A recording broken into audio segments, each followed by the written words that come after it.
धन्यवाद ताई. प्रत्येक आव्हान पेलू आम्ही, आमच्यात आत्मविश्वास आहे. प्रत्येक आव्हान पेलू आम्ही, आमच्यात आत्मविश्वास आहे. पायाखाली जमीन आणि पाठीशी आकाश आहे. जमिनीमध्ये पाय रोवणी सह्याद्री सारखा टाट आहे. जाऊन सांगा त्या विरोधी गद्दारांना, आता तुमची सुजादादाशी गाठ आहे. आता तुमची सुजादादा आंबेडकरांशी गाठ आहे. यानंतर ज्यांना आपण ऐकण्यासाठी जमलो आहोत असे आपले सर्वांचे नेते आदरणीय सुजादादा आंबेडकर साहेब यांना विनंती करतोय की त्यांनी आम्हाला मार्गदर्शन करावं.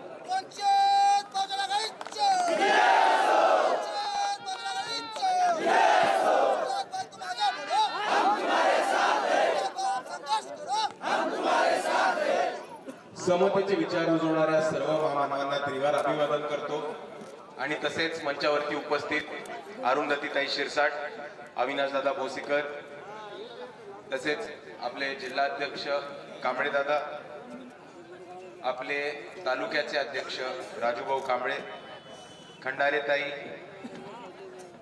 ज्योतिपाल साहेब, तसेच मंचावरती उपस्थित सर्व मान्यवर, इथे उपस्थित माझ्या माता भगिनी, बंधू आणि या चळवळीतल्या तमाम साथीदारांना माझा जय जिजाऊ, जय शिवराय, जय ज्योती, जय क्रांती, जय लहुजी, जय मल्हार, अस्सलाम वालेकुम रहमतुल्लाहि बरकातू आणि जय भीम.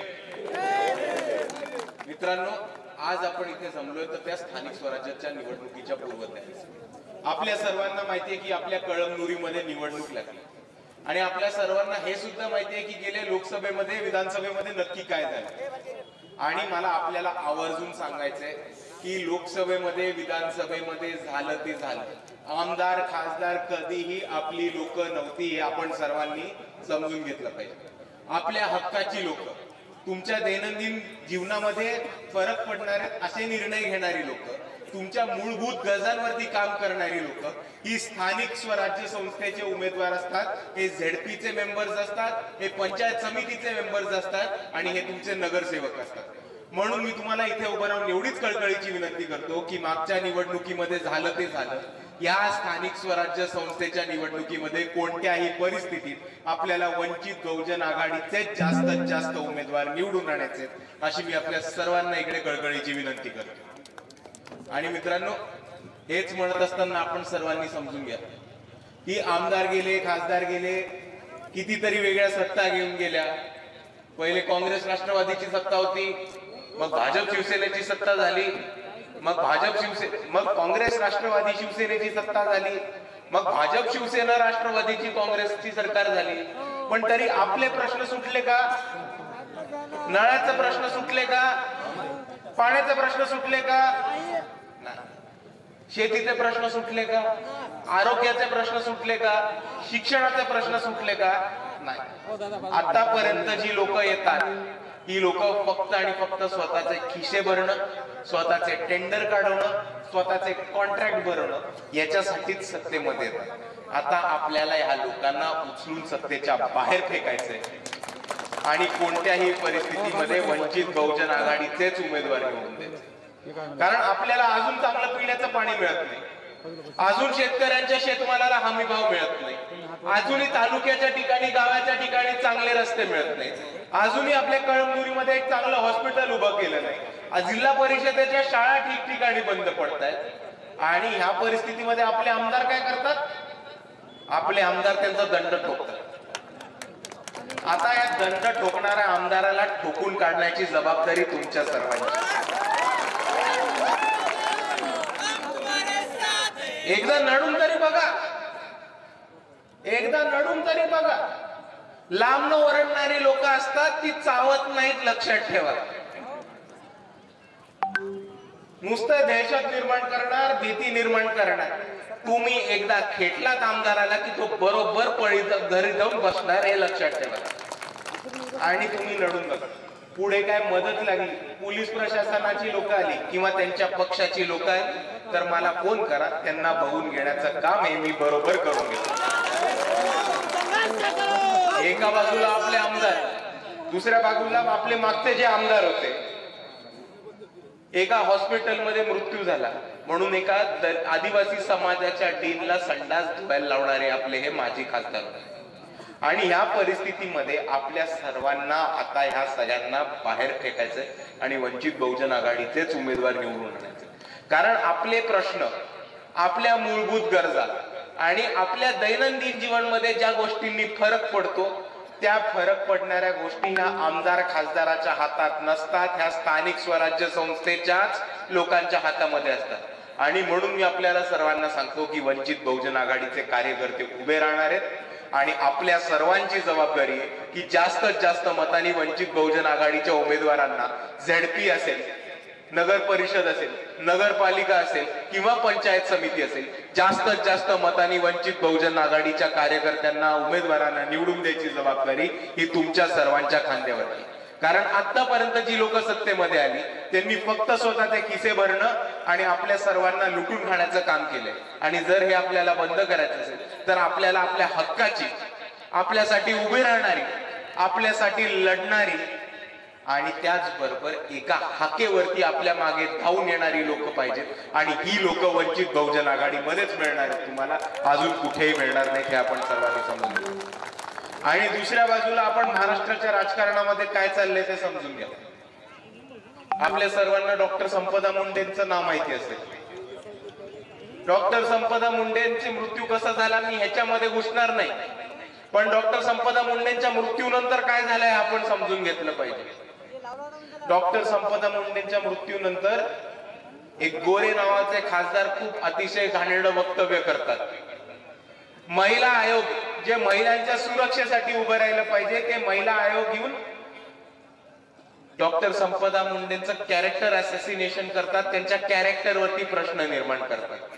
डॉक्टर संपदा मुंडेंचे चॅट, त्यांच्याबद्दल गोपनीय माहिती आणि त्यांची व्यक्तिगत माहिती ही अख्ख्या राज्यासमोर कशी बाहेर येते हा माझा महिला आयोगाला खूप महत्वाचा प्रश्न आहे.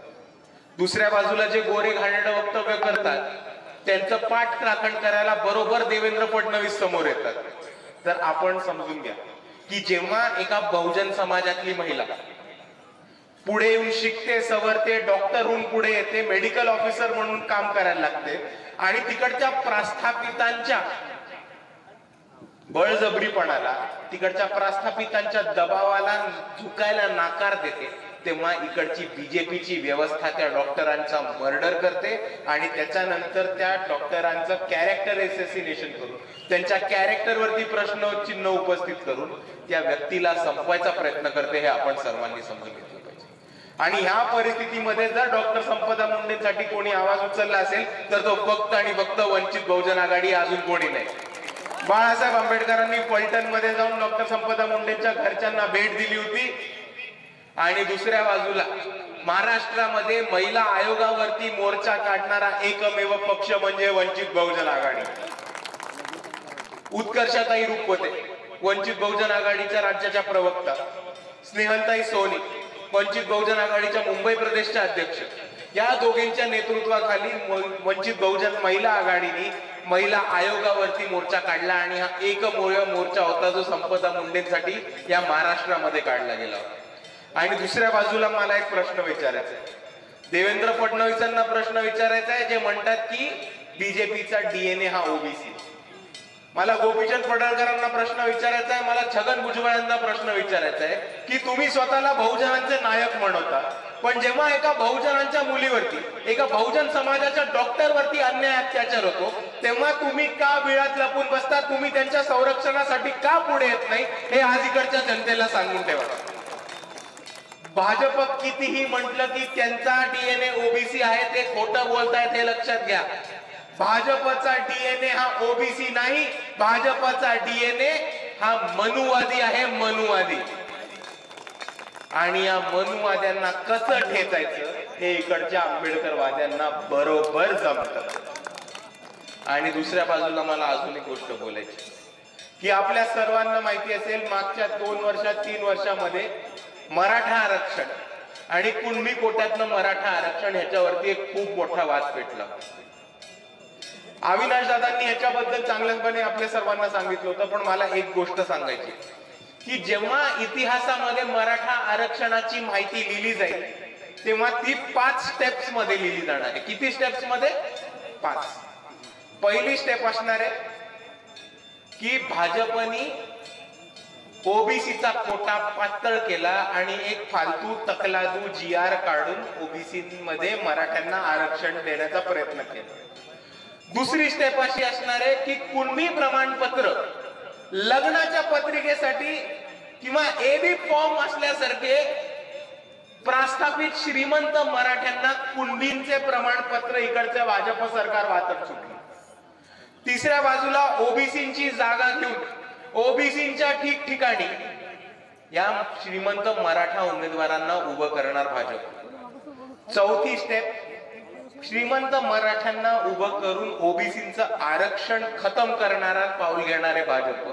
आणि 5व्या टप्प्यावरती इकडच्या शाहू फुले आंबेडकर वाद्यांच्या डोक्यावरती श्रीमंत मराठ्यांना प्रस्थापित करणारे हे भाजप.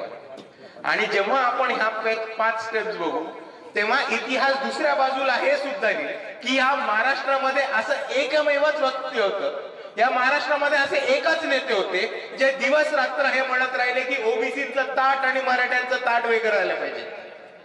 बाळासाहेब नेहमी म्हणायचे की ओबीसीचं ताट आणि मराठ्यांचं ताट वेगळं राहिलं पाहिजे.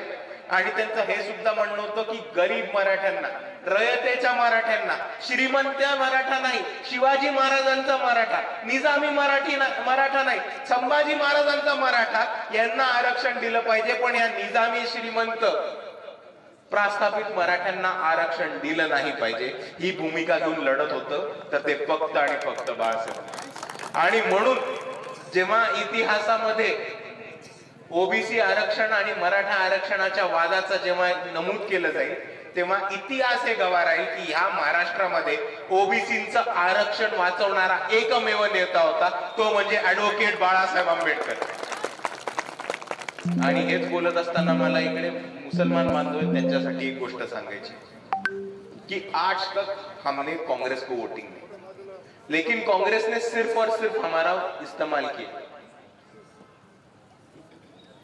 48 सीट है महाराष्ट्र में, 48 सीट्स में एक भी लोकसभा का उम्मीदवार मुसलमानों का कांग्रेस ने नहीं खड़ा किया.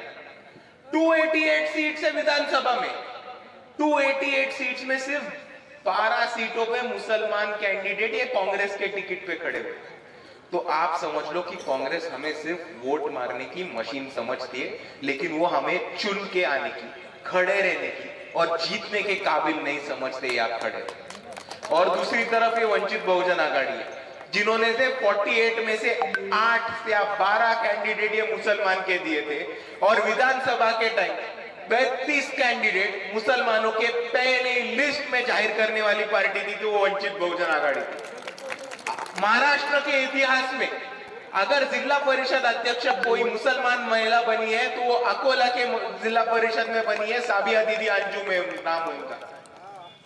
और इसीलिए मैं बोलता हूं कि मुसलमानों को जब जब नुमाइंदगी देनी होगी, मुसलमानों को जब जब पॉलिटिकल पावर देना होगा और मुसलमानों को जब जब पॉलिटिकल अस्तित्व खड़ा करना होगा तो आपके लिए सिर्फ एक ही पार्टी है, वंचित बहुजन आघाड़ी. क्योंकि और कोई आपके लिए खड़ा नहीं होने वाला.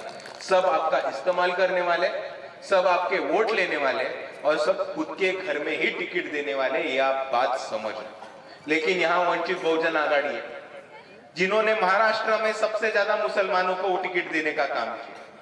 दूसरी बात मैं ये बोलना चाहता हूं कि जब जब मुसलमान समाज पे अन्याय अत्याचार हुआ, जब जब मुसलमान समाज पे जुल्म जाती हुई, तब एक शख्सियत हमारे लिए खड़ी हुई, वो है जनाब अली प्रकाश अम्बेडकर. आप याद करके देखो, जब महाराष्ट्र में टीपू सुल्तान के स्टेटस रखने के लिए लोगों को अरेस्ट किया जा रहा था, तब वे वंचित बहुजन आघाड़ी थी जिन्होंने हमारे स्टेज पर टीपू सुल्तान का फोटो लगाया. छत्रपति शिवाजी महाराज, डॉक्टर बाबा साहेब अम्बेडकर, छत्रपति शाहू महाराज, महात्मा ज्योतिबा फुले, इन सब के साथ में टीपू सुल्तान का फोटो लगाया. वो फोटो को हार डाला और यहाँ के पुलिस प्रशासन को चैलेंज दिया कि अगर तुम में हिम्मत है तो हम पे एक्शन लेके दिखाओ, मुसलमान नौजवानों को हाथ नहीं लगाना.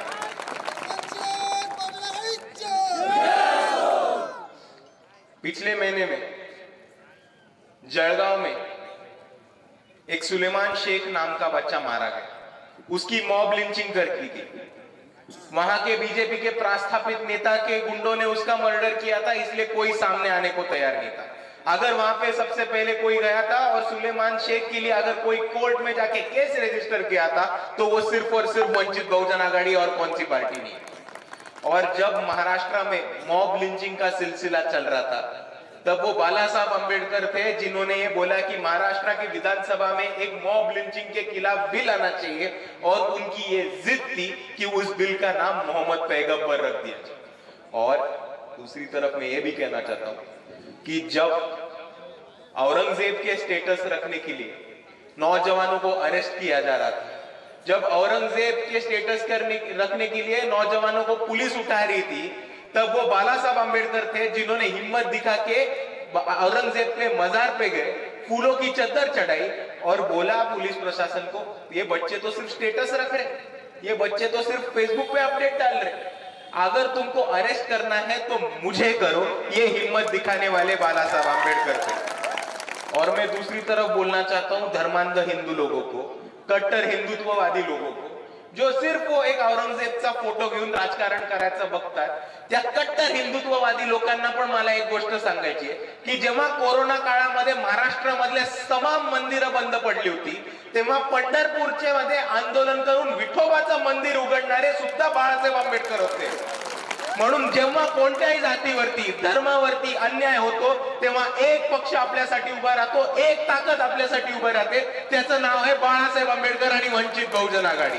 आणि म्हणून मी आपल्या सर्वांना जाता जाता एवढीच विनंती करतो, आपल्या सर्वांना एवढीच विनंती करतो की येणाऱ्या निवडणुकीमध्ये जिल्हा परिषद असो, पंचायत समिती असो, विधान परिषद असो, नगर परिषद असो, नगरपालिका असो किंवा महानगरपालिका असो, आपल्या हक्काची लोक, आपल्यासाठी लढणारी लोक ही वंचित बहुजन आघाडीचे कार्यकर्ते आहेत आणि आपण सर्वांनी त्यांना जास्तीत जास्त मतांनी निवडून द्यावं एवढी मी आपल्या सर्वांना विनंती करतो। आणि जाताना अजून एक मुद्दा सांगायचा मला, एकच की स्थानिक स्वराज्य संस्था आहेत, आपल्या सर्वांच्या खांद्यावरती जबाबदारी, आपणच आपल्या वॉर्ड मध्ये, गणामध्ये, गटामध्ये घरोघरी जावा, शेवट